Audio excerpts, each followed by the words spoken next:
Streets all across Ottawa could be empty this October 31st if Halloween is cancelled due to the ongoing COVID-19 health crisis.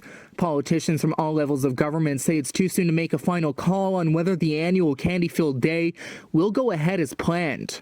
With Ontario now in a second wave of the novel coronavirus, health officials across the province say no matter the circumstances we find ourselves in, it won't be a normal year of trick-or-treating. In a statement from Ottawa Public Health, the organization says decisions will be made by Ontario's health unit at a later date.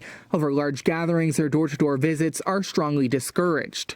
Generally, we are strongly encouraging all the usual COVID-wise and social-wise measures, limiting gatherings and activities to your usual contacts, small groups, and physical distancing, the health unit said in a statement.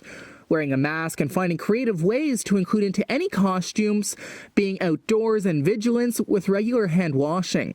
Despite the virus putting a downer on trick-or-treating, Ottawa Public Health says there are still many fall and Halloween activities families can take part in. Now, Ottawa's Mayor Jim Watson says it's still too soon to make a final call on if Halloween will take place this year or not, but adds if the annual event is able to go ahead in some capacity, he fears many people will not open their doors.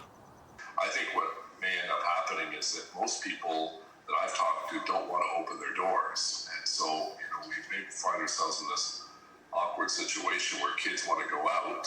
Some parents will not want them to go out, others will, but they won't find many doors that open or lights on. Watson says he can only recall one time in his life when Halloween was cancelled. It was back in 1970 when the FLQ crisis, also known as the October crisis, was gripping parts of Quebec. The commotion started after Quebec Deputy Premier Pierre Laporte and British diplomat James Cross were kidnapped by Front de Libération de Quebec. Then Prime Minister Pierre Elliott Trudeau issued the War Measures Act, the first and only time it's ever been applied during peacetime.